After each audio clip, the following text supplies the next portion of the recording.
नमस्कार। नवरात्रि के इस पावन पंचम दिवस पर आप सभी का स्वागत है।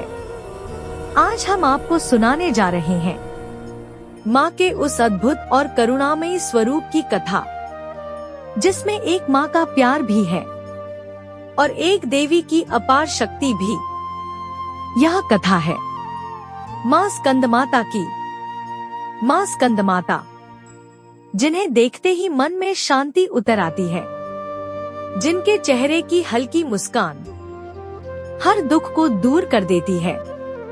वे अपने पुत्र भगवान कार्तिकेय को गोद में धारण किए रहती है और यही कारण है कि उन्हें स्कंदमाता कहा जाता है।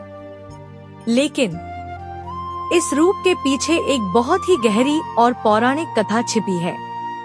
कहा जाता है कि एक समय ऐसा आया जब अधर्म ने अपने पांव बहुत मजबूती से फैला लिए थे।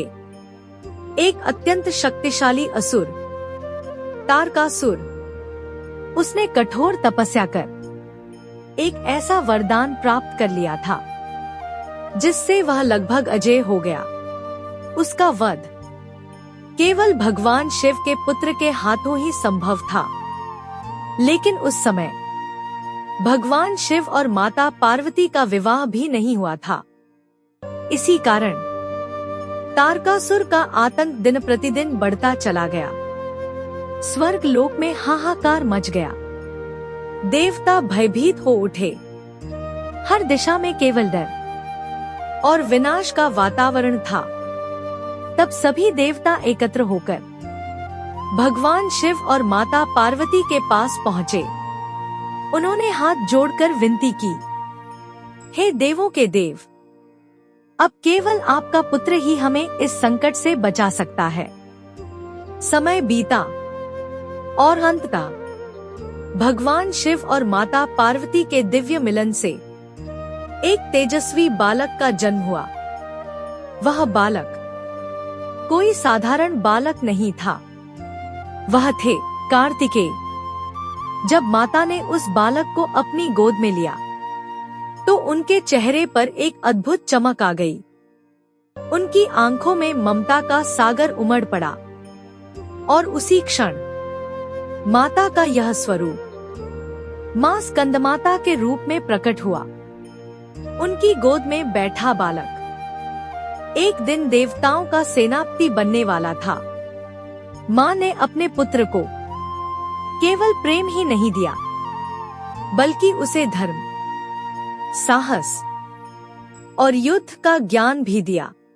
समय के साथ कार्तिकेय बड़े हुए। उनका तेज दिन प्रतिदिन बढ़ता गया। जब समय आया तब देवताओं ने उन्हें अपना सेनापति नियुक्त किया। युद्ध का समय आ चुका था। एक ओर था अत्याचारी तारकासुर और दूसरी ओर धर्म के रक्षक कार्तिकेय। युद्ध भूमि में दोनों आमने सामने खड़े थे। उस समय माँ स्कंदमाता ने अपने पुत्र को देखा। उनकी आंखों में ममता भी थी और विश्वास भी। उन्होंने अपने हाथ उठाकर आशीर्वाद दिया, विजय भव। उनके इस आशीर्वाद के साथ कार्तिकेय युद्ध भूमि में उतर पड़े।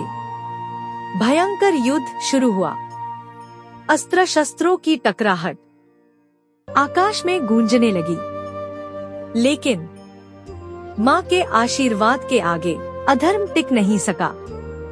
अंततः कार्तिकेय ने तारकासुर का वध कर दिया।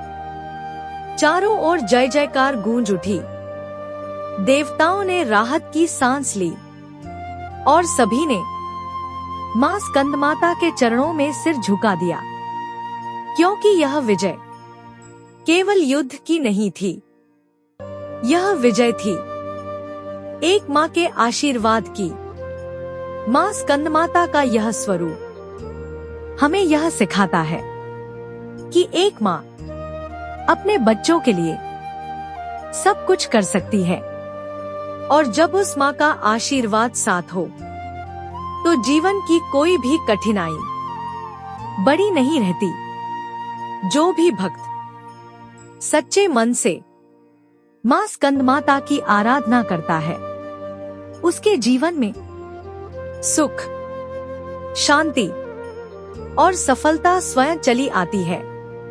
तो आइए इस पावन नवरात्रि में हम भी मां स्कंदमाता का स्मरण करें और उनके चरणों में अपना शीश झुकाएं।